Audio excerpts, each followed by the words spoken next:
ನಮಸ್ಕಾರ. ಮುಖ್ಯಾಂಶಗಳು. ಹೈಕೋರ್ಟ್ನಲ್ಲಿ ವಸ್ತ್ರ ಸಂಹಿತೆ ಅರ್ಜಿ ವಿಚಾರಣೆ. ಧಾರ್ಮಿಕವಾಗಿ ಬಿಂಬಿಸುವ ಧಿರಿಸು ಧಾರಣೆಗೆ ಅವಕಾಶವಿಲ್ಲ. ಶಾಲಾ ಕಾಲೇಜು ಪುನಾರಂಭಕ್ಕೆ ನಿರ್ದೇಶನ. ರಾಷ್ಟ್ರೀಯ ಯೋಜನೆಯಾಗಿ ಭದ್ರಾ ಮೇಲ್ದಂಡೆ ಘೋಷಣೆ ಪ್ರಸ್ತಾವ ಪರಿಶೀಲನೆ. ಇದೇ ತಿಂಗಳು ಜಲ ಆಯೋಗದ ಉನ್ನತ ಮಟ್ಟದ ಸಭೆ. ಕೇಂದ್ರ ಸಚಿವ ಪ್ರಹ್ಲಾದ್ ಸಿಂಗ್ ಪಟೇಲ್. ದೇಶದ ಸಾಂಸ್ಥಿಕ ವಲಯದಲ್ಲಿ 3,80,00,000 ಉದ್ಯೋಗ ಸೃಷ್ಟಿ. ಕೋವಿಡ್ ನಡುವೆಯೂ ಔದ್ಯೋಗಿಕ ಚೇತರಿಕೆ. ಸಚಿವ ಭೂಪೇಂದ್ರ ಯಾದವ್. ರೆಪೋ ದರದಲ್ಲಿ ಯಥಾಸ್ಥಿತಿ ಮುಂದುವರಿಕೆ. ಕೃಷಿ ಉತ್ಪನ್ನಗಳಲ್ಲಿ ಏರಿಕೆ ನಿರೀಕ್ಷೆ. RBI governor Shaktikanta Das.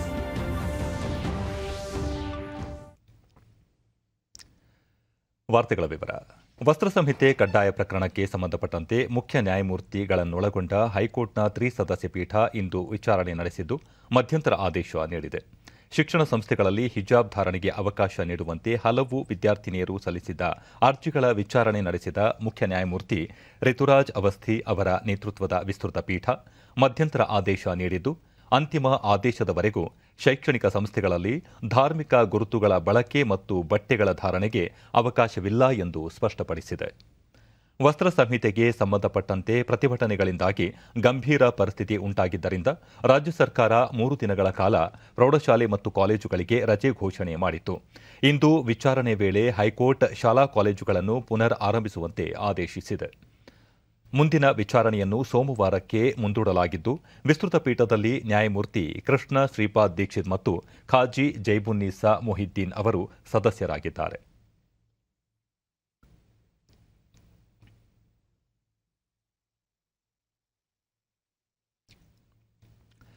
ಮುಖ್ಯಮಂತ್ರಿ ಬಸವರಾಜ ಬೊಮ್ಮಾಯಿ ಅವರಿಂದು ಬಜೆಟ್ ಪೂರ್ವಭಾವಿಯಾಗಿ ಹಲವು ಇಲಾಖೆಗಳೊಂದಿಗೆ ಸಭೆ ನಡೆಸಿದರು. ಸಚಿವರಾದ ಶಂಕರ ಪಾಟೀಲ ಮುನೇನಕೊಪ್ಪ, ಶಿವರಾಂ ಹೆಬ್ಬಾರ್, ಬಿ ಶ್ರೀರಾಮುಲು, ಕೋಟಾ ಶ್ರೀನಿವಾಸ ಪೂಜಾರಿ, ಮುರುಗೇಶ್ ನಿರಾಣಿ, ಎಂಟಿಬಿ ನಾಗರಾಜ್, ಯೋಜನಾ ಆಯೋಗದ ಉಪಾಧ್ಯಕ್ಷ ಡಿಜಿ ಪುಟ್ಟಸ್ವಾಮಿ, ಸರ್ಕಾರದ ಅಪರ ಮುಖ್ಯ ಕಾರ್ಯದರ್ಶಿಗಳಾದ ವಂದಿತಾ ಶರ್ಮಾ, ಐಎಸ್ಎನ್ ಪ್ರಸಾದ್, ಮುಖ್ಯಮಂತ್ರಿಗಳ ಪ್ರಧಾನ ಕಾರ್ಯದರ್ಶಿ ಮಂಜುನಾಥ್ ಪ್ರಸಾದ್ ಮತ್ತಿತರರು ಉಪಸ್ಥಿತರಿದ್ದರು. ಜವಳಿ, ಕಾರ್ಮಿಕ, ಸಾರಿಗೆ, ಪರಿಶಿಷ್ಟ ವರ್ಗಗಳ ಕಲ್ಯಾಣ, ಸಮಾಜ ಕಲ್ಯಾಣ, ಹಿಂದುಳಿದ ವರ್ಗಗಳ ಕಲ್ಯಾಣ, ಬೃಹತ್ ಮತ್ತು ಮಧ್ಯಮ ಕೈಗಾರಿಕೆ, ಸಣ್ಣ ಕೈಗಾರಿಕಾ ಇಲಾಖೆಗಳ ಮುಖ್ಯಸ್ಥರೊಂದಿಗೆ ಮುಖ್ಯಮಂತ್ರಿ ಚರ್ಚೆ ನಡೆಸಿದರು. ಕಳೆದ ಬಜೆಟ್ನಲ್ಲಿ ಘೋಷಿಸಲಾದ ಕಾರ್ಯಕ್ರಮಗಳ ಅನುಷ್ಠಾನ, ಬಳಕೆಯಾದ ಅನುದಾನ, ಮುಂದಿನ ಬಜೆಟ್ನಲ್ಲಿ ಅಗತ್ಯವಿರುವ ಬೇಡಿಕೆಗಳ ಬಗ್ಗೆ ಸಭೆಯಲ್ಲಿ ಮುಖ್ಯಮಂತ್ರಿ ಅವರು ಇಲಾಖಾವಾರು ಮಾಹಿತಿ ಪಡೆದುಕೊಂಡರು.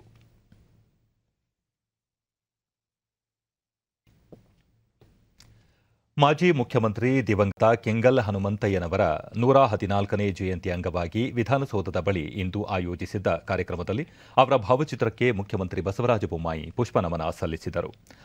ಈ ವೇಳೆ ಸಚಿವರಾದ ಆರಗ ಜ್ಞಾನೇಂದ್ರ, ಆರ್ ಅಶೋಕ, ಡಾ ಸಿಎನ್ ಅಶ್ವತ್ಥನಾರಾಯಣ, ಶಾಸಕರಾದ ರಾಜುಗೌಡ, ಉದಯ್ ಗರುಡಾಚಾರ್ ಸೇರಿದಂತೆ ಮತ್ತಿತರರು ಉಪಸ್ಥಿತರಿದ್ದರು.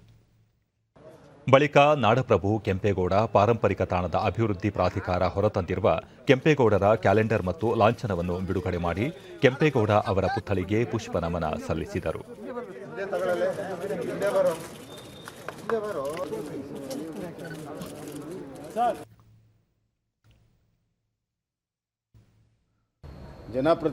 ಬಳಿಕ ಮುಖ್ಯಮಂತ್ರಿ ಕೆಂಗಲ್ ಹನುಮಂತಯ್ಯ ಅವರು ನಾಡು ಕಂಡ ಮಹಾನ್ ಚೇತನ. ಕರ್ನಾಟಕ ಏಕೀಕರಣಕ್ಕಾಗಿ ಅವರ ಸೇವೆ ಅವಿಸ್ಮರಣೀಯ. ರಾಜ್ಯದ ಮುಖ್ಯಮಂತ್ರಿಯಾಗಿ ಅವರು ಕೈಗೊಂಡ ನಿರ್ಧಾರ ಮತ್ತು ಯೋಜನೆಗಳು ದೂರದೃಷ್ಟಿ ಹೊಂದಿದ್ದವು. ಕೆಂಗಲ್ ಹನುಮಂತಯ್ಯ ಅವರ ಹುಟ್ಟೂರಿನಲ್ಲಿ ಅವರ ಪ್ರತಿಮೆ ಸ್ಥಾಪಿಸಬೇಕೆಂದು ಸಾರ್ವಜನಿಕರು ಮನವಿ ಮಾಡಿದ್ದಾರೆ. ಅವರ ಅಭಿಲಾಷೆಯಂತೆ ಮೂರ್ತಿ ಸ್ಥಾಪನೆಗೆ ಸರ್ಕಾರ ಶೀಘ್ರವೇ ಕ್ರಮ ಕೈಗೊಳ್ಳಲಿದೆ ಎಂದು ತಿಳಿಸಿದರು. ಮತ್ತು ಎಲ್ಲಕ್ಕಿಂತ ಹೆಚ್ಚಾಗಿ ಆ ಸಂದರ್ಭದಲ್ಲಿ ಉತ್ತರ ಕರ್ನಾಟಕ ಮತ್ತು ಮೈಸೂರು ಪ್ರಾಂತವನ್ನು ಹೊಸದಾಗಿ ರಾಜ್ಯ ಆದಾಗ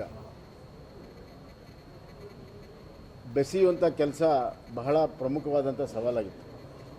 ಆ ಸಂದರ್ಭದಲ್ಲಿ ಮುಖ್ಯಮಂತ್ರಿಯಾಗಿ ಕೆಂಗಲ್ ಹನುಮಂತಯ್ಯವರು ಜನರ ಹೃದಯಗಳನ್ನು, ಕನ್ನಡಿಗರ ಹೃದಯಗಳನ್ನು ಬೆಸೆಯುವಂಥ ಕೆಲಸವನ್ನು ಅತ್ಯಂತ ಪ್ರಾಮಾಣಿಕವಾಗಿ ಮತ್ತು ಯಶಸ್ವಿಯಾಗಿ ಮಾಡಿದ್ದಾರೆ. ಹೀಗಾಗಿ ಇಡೀ ಕರ್ನಾಟಕ ವ್ಯಾಪ್ತಿಯಲ್ಲಿ ಅವರ ಒಂದು ಹೆಸರು ಇವತ್ತು ಹೆಸರುವಾಸಿಯಾಗಿದೆ, ಮನೆ ಮನೆಗೂ ಕೂಡ ಇದೆ. ಇವತ್ತಿನ ಪೀಳಿಗೆ ಇದನ್ನೆಲ್ಲವನ್ನೂ ಕೂಡ ನೆನಪು ಮಾಡ್ಕೋಬೇಕಾಗಿದೆ, ಪ್ರೇರಣೆಯನ್ನು ಅದರಿಂದ ಪಡ್ಕೋಬೇಕಾಗಿದೆ.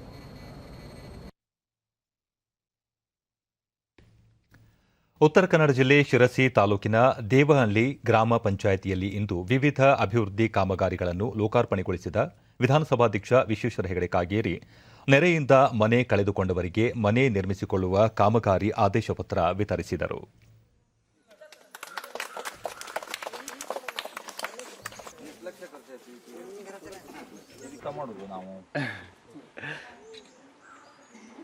ಯೋಜನೆ ಅದು ಮತ್ತು ಯಾರಿಗೆ ನಿವೇಶನ ಇಲ್ಲ. ನಂತರ ಅವರು ರಾಜ್ಯ ಸರ್ಕಾರದ ಮಹತ್ವಾಕಾಂಕ್ಷೆಯ ಅಮೃತ ವಸತಿ ಯೋಜನೆಯ ಅಡಿ ವಸತಿ ರಹಿತರಿಗೆ ಮನೆ ಒದಗಿಸಲಾಗುತ್ತಿದೆ.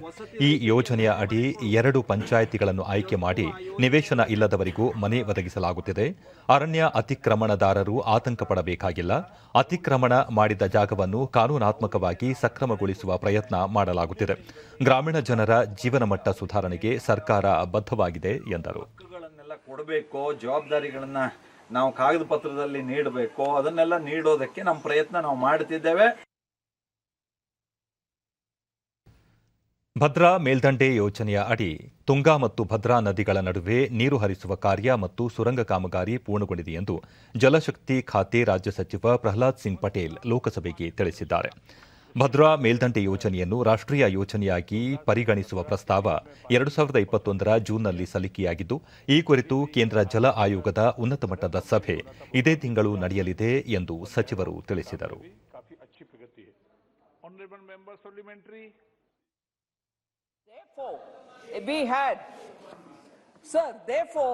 We thought public taxpayers' money being spent in creating assets gets us better returns, better multiplier effect, and ಇದಕ್ಕೂ ಮುನ್ನ ಸಂಸದ ಪ್ರಜ್ವಲ್ ರೇವಣ್ಣ ಭದ್ರಾ ಮೇಲ್ದಂಡೆ ಯೋಜನೆಗಾಗಿ ಇದುವರೆಗೆ ಎಷ್ಟು ಖರ್ಚು ಮಾಡಲಾಗಿದೆ ಮತ್ತು ಇದರ ಪ್ರಸಕ್ತ ಸ್ಥಿತಿಗತಿ ಕುರಿತು ಪ್ರಶ್ನಿಸಿದರು.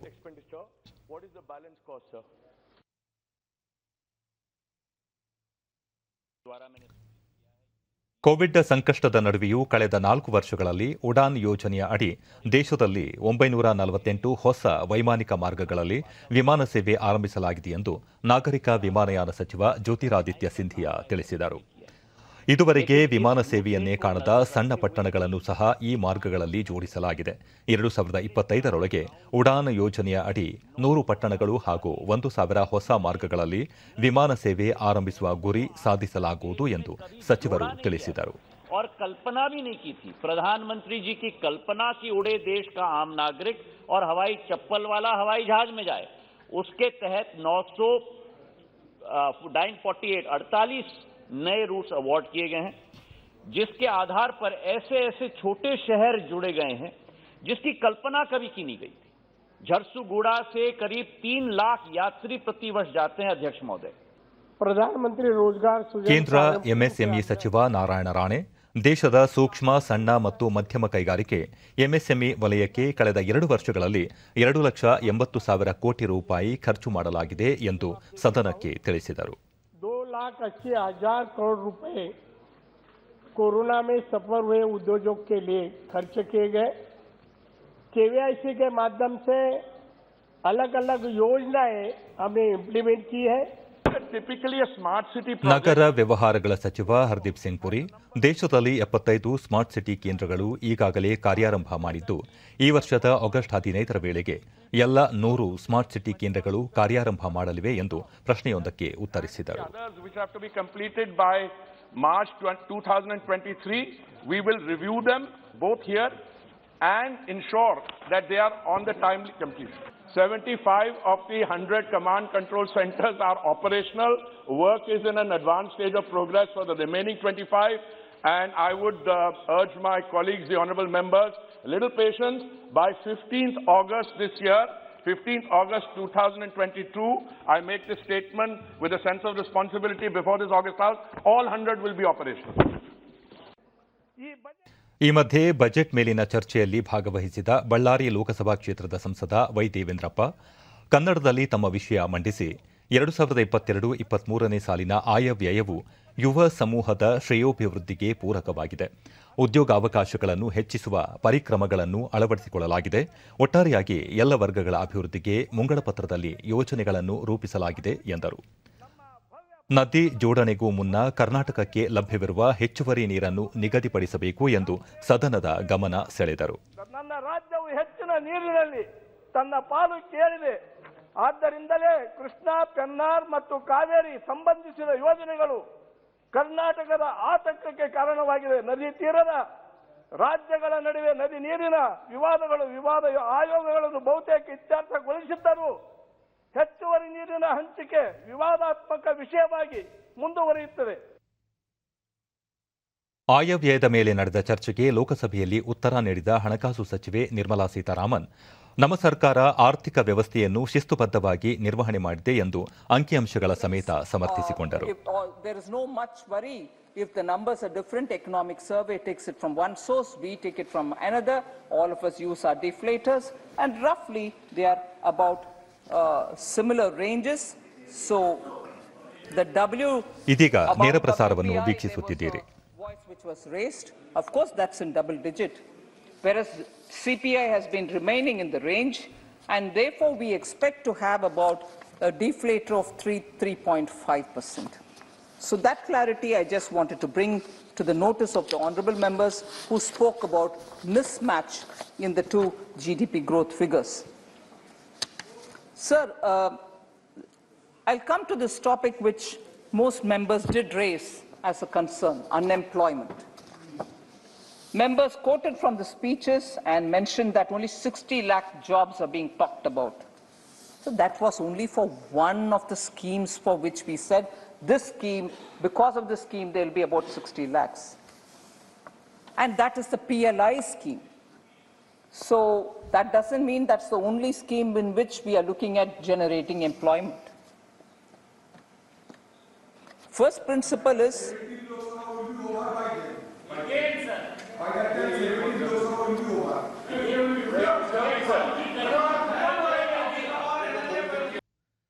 ದೇಶದಲ್ಲಿ ಉದ್ಯೋಗಾವಕಾಶ ಸೃಷ್ಟಿಗೆ ಸರ್ಕಾರ ಹಲವು ಕಾರ್ಯಕ್ರಮ ಜಾರಿಗೊಳಿಸಿದ್ದು, ಕೋವಿಡ್ ಸಂಕಷ್ಟದ ನಡುವೆಯೂ ಸಾಂಸ್ಥಿಕ ವಲಯದಲ್ಲಿ 2 ಲಕ್ಷ ಉದ್ಯೋಗಾವಕಾಶ ಸೃಷ್ಟಿಯಾಗಿದೆ ಎಂದು ಕೇಂದ್ರ ಕಾರ್ಮಿಕ ಮತ್ತು ಉದ್ಯೋಗ ಸಚಿವ ಭೂಪೇಂದ್ರ ಯಾದವ್ ರಾಜ್ಯಸಭೆಗೆ ತಿಳಿಸಿದ್ದಾರೆ.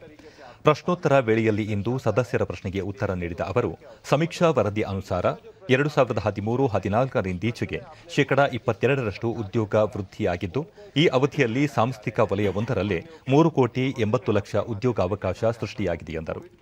ಸರ್ಕಾರ ಕಾಲಕಾಲಕ್ಕೆ ಉದ್ಯೋಗ ಮತ್ತು ಕಾರ್ಮಿಕ ಸಮೀಕ್ಷೆ ನಡೆಸುತ್ತಿದೆ. ಈ ಮುನ್ನ ಕಾರ್ಮಿಕರ ಬೇಡಿಕೆ ಅನುಸಾರ ಮಾತ್ರ ಸಮೀಕ್ಷೆ ಕೈಗೊಳ್ಳಲಾಗುತ್ತಿತ್ತು. ಈಗ ಪೂರೈಕೆ ದೃಷ್ಟಿಯಿಂದಲೂ ತ್ರೈಮಾಸಿಕ ಸಮೀಕ್ಷೆ ನಡೆಸಲಾಗುತ್ತಿದೆ ಎಂದು ಅವರು ತಿಳಿಸಿದರು. ಆತ್ಮನಿರ್ಭರ್ ಉದ್ಯೋಗ ಅಭಿಯಾನ, digital India, make in India, Atal mission ನಗರ ಪರಿವರ್ತನೆ ಮತ್ತು ಪುನರ್ ನವೀಕರಣ ಯೋಜನೆ, ಸ್ಮಾರ್ಟ್ ಸಿಟಿ, ರಾಷ್ಟ್ರೀಯ ಕೈಗಾರಿಕಾ ಕಾರಿಡಾರ್, ಸ್ಟಾರ್ಟ್ಅಪ್ ಇಂಡಿಯಾ, ಪ್ರಧಾನಮಂತ್ರಿ ಆವಾಸ್ ಯೋಜನೆ, ಸ್ವಚ್ಛ ಭಾರತ್ ಸೇರಿದಂತೆ ಕೇಂದ್ರದ ಹಲವು ಯೋಜನೆಗಳಲ್ಲಿ ಯುವಜನರಿಗೆ ಉದ್ಯೋಗಾವಕಾಶ ಒದಗಿಸಲಾಗುತ್ತಿದೆ ಎಂದು ಸಚಿವರು ತಿಳಿಸಿದರು.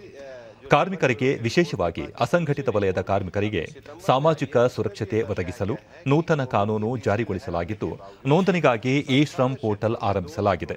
ಇದರಲ್ಲಿ 400ಕ್ಕೂ ಹೆಚ್ಚು ಬಗೆಯ ವಿವಿಧ ವೃತ್ತಿಗಳ ಕಾರ್ಮಿಕರು ನೋಂದಾಯಿಸಬಹುದಾಗಿದ್ದು, ಕಳೆದ 4 ತಿಂಗಳಲ್ಲಿ 25 ಕೋಟಿ ಕಾರ್ಮಿಕರು ನೋಂದಾಯಿಸಿದ್ದಾರೆ ಎಂದು ಸಚಿವರು ತಿಳಿಸಿದರು. कामगारों की संख्या है उसमें भी वृद्धि हुई है. चौथा विषय यह है कि अब केवल संस्थागत नहीं, हम एरिया बेस भी लेबर ब्यूरो का क्वार्टरली सर्वे शुरू कर रहे हैं, जिसके द्वारा भी एग्रीकल्चर सेक्टर के अलावा जो बाकी के 9 सेक्टर है वहां पर रोजगार उत्पादन और वृद्धि की स्थिति को दर्शाया जाए. और इसलिए भारत सरकार के द्वारा जहां रोजगार उपलब्ध कराने का विषय है, तीनों सर्वे दर्शाते हैं कि भारत में रोजगार में वृद्धि हुई है. 2013-14 के मुकाबले में 3 करोड़ 80 लाख जो रोजगार है वो केवल संस्थागत क्षेत्र में बढ़े हैं, जो लेबर ब्यूरो के सर्वे में दिखाया गया है. डॉक्टर एल हनुमंतಯ್ಯ सर ಇದಕ್ಕೂ ಮುನ್ನ ಕರ್ನಾಟಕ ಸಂಸದ ಎಲ್ ಹನುಮಂತಯ್ಯ ಅವರು ಉದ್ಯೋಗಾವಕಾಶ ಹೆಚ್ಚಳಕ್ಕೆ ಸರ್ಕಾರ ಕೈಗೊಂಡಿರುವ ಕ್ರಮ ಕುರಿತು ಪ್ರಶ್ನಿಸಿದರು. Which is, according to the CMI, Center for Monitoring Indian Economy, the unemployment rate in December 21 was 7.91%, which is pre-pandemic, more than pre-pandemic rate. Sir, my question is, the government believes that only 60 lakh jobs can be created in these 5 years, which is not sufficient to cater the unemployment rate. Sir,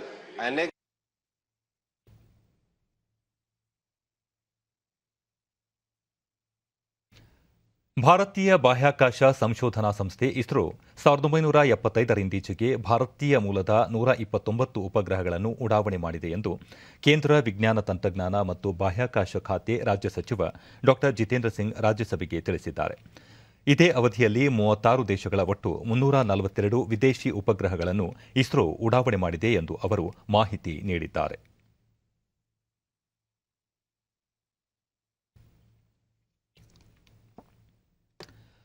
ತಂತ್ರಜ್ಞಾನ ಬಳಕೆ ಮೂಲಕ ಜನಸಾಮಾನ್ಯರಿಗೆ ಜಾಗತಿಕ ಮಟ್ಟದ ಸೌಲಭ್ಯಗಳನ್ನು ದೊರಕಿಸಲು ಸರ್ಕಾರ ಬದ್ಧವಾಗಿದೆ ಎಂದು ರಕ್ಷಣಾ ಸಚಿವ ರಾಜನಾಥ್ ಸಿಂಗ್ ಹೇಳಿದ್ದಾರೆ.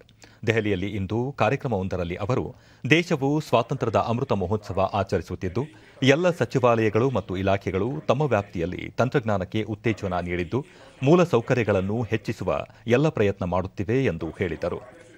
ಡಿಜಿಟಲೀಕರಣಕ್ಕೆ ಕೇಂದ್ರ ಸರ್ಕಾರ ಹೆಚ್ಚಿನ ಆದ್ಯತೆ ನೀಡಿದೆ.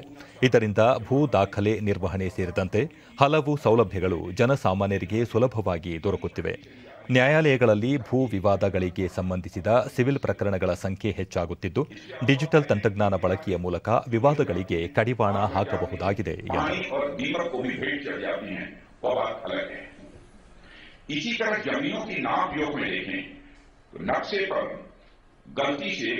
गुनिया इसे स्केल कहते हैं. एक दो सूद माने एक दो पॉइंट भी इधर उधर दाएं बाएं हो गया तो उससे वास्तविक जमीन का कई कई मीटर की हेराफेरी हो जाती है. होता यह है कि जमीन का मालिक अलग परेशान होता है और विभाग के अधिकारी अलग. इसके कारण हमारे देश के न्यायालयों में दीवानी मुकदमे भी सिर्फ मुकदमे भी लगातार बढ़ते जाते हैं. ಭಾರತೀಯ ರಿಸರ್ವ್ ಬ್ಯಾಂಕ್ ದ್ವೈಮಾಸಿಕ ಹಣಕಾಸು ನೀತಿಯನ್ನು ಇಂದು ಪ್ರಕಟಿಸಿದ್ದು, ರೆಪೋ ದರದಲ್ಲಿ ಯಥಾಸ್ಥಿತಿ ಕಾಯ್ದುಕೊಳ್ಳಲಾಗಿದೆ. 2022-23 ಸಾಲಿನ ಜಿಡಿಪಿ ಅಭಿವೃದ್ಧಿ ದರ ಶೇಕಡಾ 7.8ರಷ್ಟು ಅಂದಾಜು ಮಾಡಲಾಗಿದೆ. ಇದು ಪ್ರಸಕ್ತ ಹಣಕಾಸು ವರ್ಷದ ಕೊನೆಯ ಹಾಗೂ ಕೇಂದ್ರ ಬಜೆಟ್ ನಂತರ ಘೋಷಿಸಲಾದ ಮೊದಲ ಹಣಕಾಸು ನೀತಿಯಾಗಿದೆ. ಮುಂಬೈನಲ್ಲಿಂದು ಸುದ್ದಿಗೋಷ್ಠಿಯಲ್ಲಿ ವಿವರ ನೀಡಿದ RBI governor Shaktikanta Das, Covid ಸಂಕಷ್ಟದ ನಡುವೆಯೂ ಆಂತರಿಕ ಉತ್ಪಾದನಾ ಪ್ರಮಾಣ ಏರಿಕೆ ಕಂಡಿದೆ ಎಂದರು. ರೆಪೋ ದರ ಶೇಕಡಾ 4ರಲ್ಲಿ ಮುಂದುವರಿಯಲಿದ್ದು, ರಿವರ್ಸ್ ರೆಪೋ ದರ ಶೇಕಡಾ 3.35ರಷ್ಟು ಇರಲಿದೆ. 2022ರ ಗ್ರಾಹಕ ಬೆಲೆ ಸೂಚಿ ಸಿಪಿಐ ಶೇಕಡಾ 5.3ರಲ್ಲಿ ಯಥಾಸ್ಥಿತಿಯಲ್ಲಿ ಇದ್ದು, 2023ರ ಸಾಲಿಗೆ ಶೇಕಡಾ 4.5ರಷ್ಟು ಅಂದಾಜು ಮಾಡಲಾಗಿದೆ. ಚಳಿಗಾಲದ ಋತುವಿನಲ್ಲಿ ಕೃಷಿ ಚಟುವಟಿಕೆ ಉತ್ತಮವಾಗಿದ್ದು, ಈ ಬಾರಿ ಕೃಷಿ ಉತ್ಪನ್ನ ಏರಿಕೆ ಕಾಣುವ ನಿರೀಕ್ಷೆ ಇದ್ದು, ಹಣದುಬ್ಬರ ಇಳಿಕೆಯಾಗಲಿದೆ ಎಂದು ಅವರು ವಿವರಿಸಿದರು. Relating to petrol and diesel last November would help to moderate input cost pressures to some extent. The transmission of input cost pressures to selling prices remains muted in view of the continuing slack in demand. Further, as risks from Omicron wane and supply chain pressures moderate, there could be some softening of.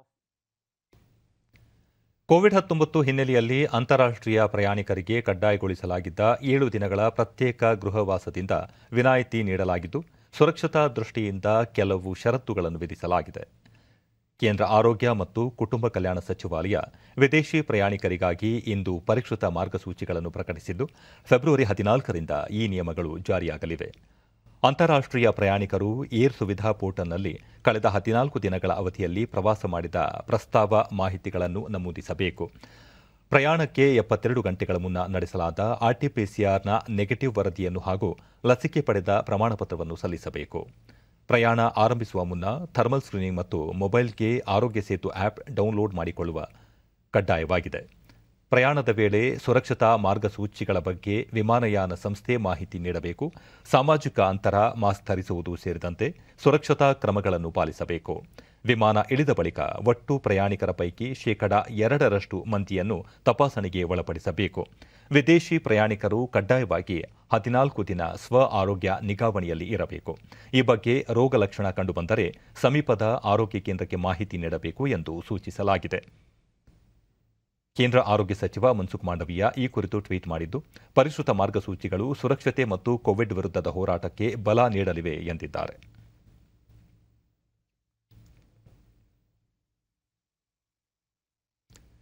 Uttar Pradesh ವಿಧಾನಸಭೆಗೆ ನಡೆಯಲಿರುವ 7 ಹಂತಗಳ ಚುನಾವಣೆಯ ಮೊದಲ ಹಂತಕ್ಕೆ ಇಂದು ಮತದಾನ ನಡೆಯಿತು.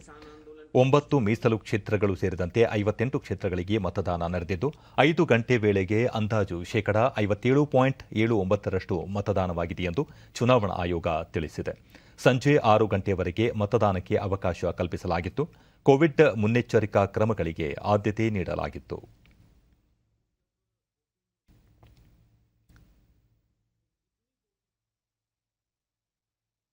ವಿಧಾನಸಭಾ ಚುನಾವಣೆ ಹಿನ್ನೆಲೆಯಲ್ಲಿ ಉತ್ತರ ಪ್ರದೇಶ ಮತ್ತು ಉತ್ತರಾಖಂಡ್ನಲ್ಲಿ ಇಂದು ಪ್ರಧಾನಿ ನರೇಂದ್ರ ಮೋದಿ ಅವರು ಸಾರ್ವಜನಿಕ ಸಭೆ ಉದ್ದೇಶಿಸಿ ಭಾಷಣ ಮಾಡಿದರು. ಉತ್ತರಾಖಂಡ್ನ ಶ್ರೀನಗರದಲ್ಲಿ ವಿಜಯ ಸಂಕಲ್ಪ ಸಭೆ ಉದ್ದೇಶಿಸಿ ಮಾತನಾಡಿದ ಪ್ರಧಾನಿ, ರಾಜ್ಯದ ಸುವರ್ಣ ಭವಿಷ್ಯಕ್ಕಾಗಿ ಬಿಜೆಪಿ ಕಟಿಬದ್ಧವಾಗಿದೆ ಎಂದರು. ಚಾರ್ಧಾಮ್ ಪ್ರವಾಸಿ ಕ್ಷೇತ್ರಗಳಲ್ಲಿ ಆಧುನಿಕ ಮೂಲಸೌಕರ್ಯ ನಿರ್ಮಾಣ, ರಾಜ್ಯದ ಶಿಕ್ಷಣ ಆರೋಗ್ಯ ವಲಯದ ಸುಧಾರಣೆ, ಯುವ ಜನರ ಭವಿಷ್ಯ ನಿರ್ಮಾಣ ಮುಂತಾದ ಕ್ಷೇತ್ರಗಳಲ್ಲಿ ರಾಜ್ಯ ಅಭಿವೃದ್ಧಿ ಹೊಂದುತ್ತಿದೆ ಎಂದರು. उत्तराखंड में 4 धाम तो सदियों से है ही है, हमारी प्रेरणा भी है, लेकिन उत्तराखंड में एक 5वां धाम है, सैन्य धाम, वीर सपूतों का धाम, वीर माताओं का धाम. वैक्सीन मुफ्त लगने में दिक्कत ना हो, ಉತ್ತರ ಪ್ರದೇಶದ ಸಹರಾನ್ಪುರದಲ್ಲಿ ಇಂದು ಸಾರ್ವಜನಿಕ ರ್ಯಾಲಿ ಉದ್ದೇಶಿಸಿ ಮಾತನಾಡಿದ ಅವರು, ರಾಜ್ಯದಲ್ಲಿ ಕಳೆದ 5 ವರ್ಷಗಳಲ್ಲಿ ಎಲ್ಲ ವರ್ಗಗಳ ಸರ್ವತೋಮುಖ ಅಭಿವೃದ್ಧಿಯಾಗಿದೆ. ರೈಲ್ವೆ, ಹೆದ್ದಾರಿ, ವಿಮಾನ ನಿಲ್ದಾಣ ಸೇರಿದಂತೆ ಮೂಲಸೌಕರ್ಯ ವಲಯದಲ್ಲಿ ಡಬಲ್ ಎಂಜಿನ್ ಸರ್ಕಾರ ಮಹತ್ವದ ಯೋಜನೆ ಜಾರಿಗೊಳಿಸಿದೆ ಎಂದರು.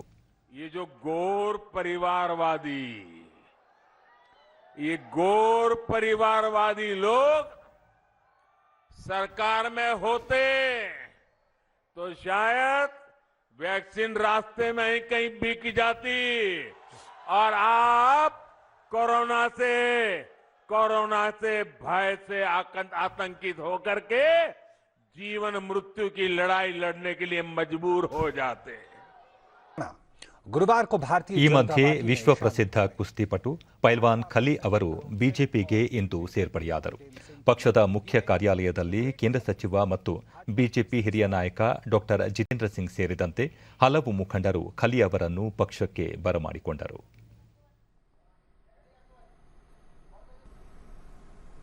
ಕಾಂಗ್ರೆಸ್ ಪಾರ್ಟಿ ಉತ್ತರಾಖಂಡ್ನ ಹರಿದ್ವಾರದಲ್ಲಿ ರ್ಯಾಲಿ ಉದ್ದೇಶಿಸಿ ಭಾಷಣ ಮಾಡಿದ ಕಾಂಗ್ರೆಸ್ ನಾಯಕ ರಾಹುಲ್ ಗಾಂಧಿ, ತಮ್ಮ ಪಕ್ಷ ಅಧಿಕಾರಕ್ಕೆ ಬಂದಲ್ಲಿ ಉದ್ಯೋಗಾವಕಾಶ ಸೃಷ್ಟಿಗೆ ಒತ್ತು ನೀಡಲಿದೆ ಎಂದು ತಿಳಿಸಿದರು.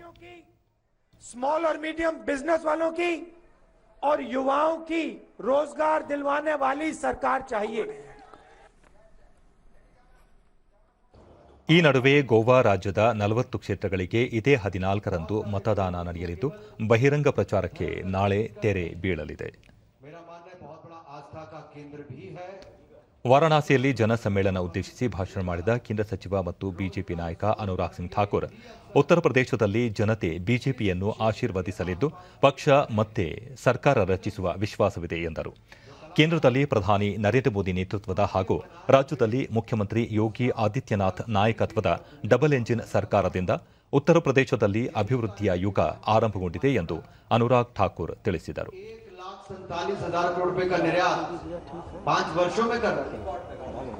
25 लाख के लगभग रोजगार. ತಮಿಳುನಾಡಿನ ರಾಜಧಾನಿ ಚೆನ್ನೈನಲ್ಲಿ ಬಿಜೆಪಿ ಕಚೇರಿ ಮೇಲೆ ಅಪರಿಚಿತರು ಪೆಟ್ರೋಲ್ ಬಾಂಬ್ ದಾಳಿ ನಡೆಸಿರುವುದು ಖಂಡನೀಯ ಎಂದು ಬಿಜೆಪಿ ರಾಷ್ಟ್ರೀಯ ಪ್ರಧಾನ ಕಾರ್ಯದರ್ಶಿ ಸಿಟಿ ರವಿ ತಿಳಿಸಿದ್ದಾರೆ. ಬೆಂಗಳೂರಿನಲ್ಲಿ ಇಂದು ಅವರು ಪಕ್ಷದ ಕಚೇರಿ ಮೇಲೆ ನಡೆಸುವ ದುಷ್ಕೃತ್ಯಗಳು ಖಂಡನಾರ್ಹ. ಬಿಜೆಪಿ ಪ್ರಜಾಪ್ರಭುತ್ವದ ಮೇಲೆ ನಂಬಿಕೆ ಇರಿಸಿಕೊಂಡಿರುವ ರಾಷ್ಟ್ರೀಯ ಪಕ್ಷವಾಗಿದೆ. ಇಂತಹ ದಾಳಿಗಳಿಂದ ಬಿಜೆಪಿಯನ್ನು ಕುಗ್ಗಿಸಲು ಸಾಧ್ಯವಿಲ್ಲ ಎಂದು ತಿಳಿಸಿದ್ದಾರೆ. ಇನ್ನು ಹವಾವರ್ತಮಾನ. ರಾಜ್ಯಾದ್ಯಂತ ಒಣಹವೆ ಮುಂದುವರಿಕೆ. ದಾವಣಗೆರೆಯಲ್ಲಿ ಕನಿಷ್ಠ 14.3 ಡಿಗ್ರಿ ಸೆಲ್ಸಿಯಸ್ ತಾಪಮಾನ ದಾಖಲು. ಮುನ್ಸೂಚನೆಯಂತೆ ಮುಂದಿನ 24 ಗಂಟೆಗಳಲ್ಲಿ ರಾಜ್ಯಾದ್ಯಂತ ಒಣಹವೆ ಮುಂದುವರಿಯುವ ನಿರೀಕ್ಷೆ. ಬೆಂಗಳೂರು ಸುತ್ತಮುತ್ತ ಶುಭ್ರ ಆಕಾಶವಿರಲಿದ್ದು ಬೆಳಗಿನ ವೇಳೆ ಮಂಜು ಮುಸುಕುವ ಸಾಧ್ಯತೆ. ಗರಿಷ್ಠ 30, ಕನಿಷ್ಠ 16 ಡಿಗ್ರಿ ಸೆಲ್ಸಿಯಸ್ ತಾಪಮಾನ ದಾಖಲು ಸಂಭವ.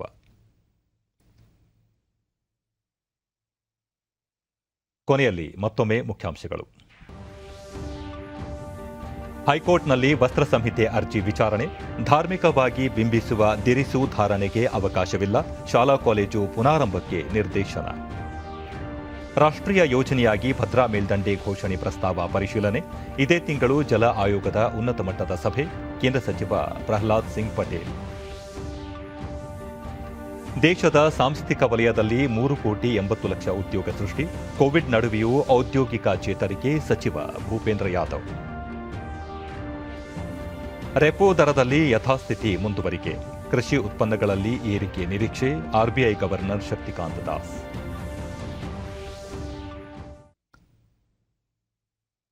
ನಮ್ಮ ವಾರ್ತಾ ಪ್ರಸಾರವನ್ನು ನೀವು ಡಿಡಿ ಚಂದನ ನ್ಯೂಸ್ ಯೂಟ್ಯೂಬ್ ಚಾನೆಲ್ನಲ್ಲೂ ವೀಕ್ಷಿಸಬಹುದು. ವೀಕ್ಷಕರೇ, ವ್ಯಕ್ತಿಗತ ಅಂತರ ಕಾಪಾಡಿಕೊಳ್ಳುವುದರೊಂದಿಗೆ ನೀವು ಸುರಕ್ಷಿತವಾಗಿರಿ, ನಿಮ್ಮವರನ್ನು ಸುರಕ್ಷಿತವಾಗಿ ಇರಿಸಿ. ನೈರ್ಮಲ್ಯಕ್ಕೆ ಆದ್ಯತೆ ನೀಡುವುದರ ಜೊತೆಗೆ ಕೋವಿಡ್-19 ಮಾರ್ಗಸೂಚಿಗಳನ್ನು ತಪ್ಪದೇ ಪಾಲಿಸಿ. ನಮ್ಮ ಮುಂದಿನ ವಾರ್ತಾ ಪ್ರಸಾರ ರಾತ್ರಿ 9 ಗಂಟೆಗೆ. ನಮಸ್ಕಾರ.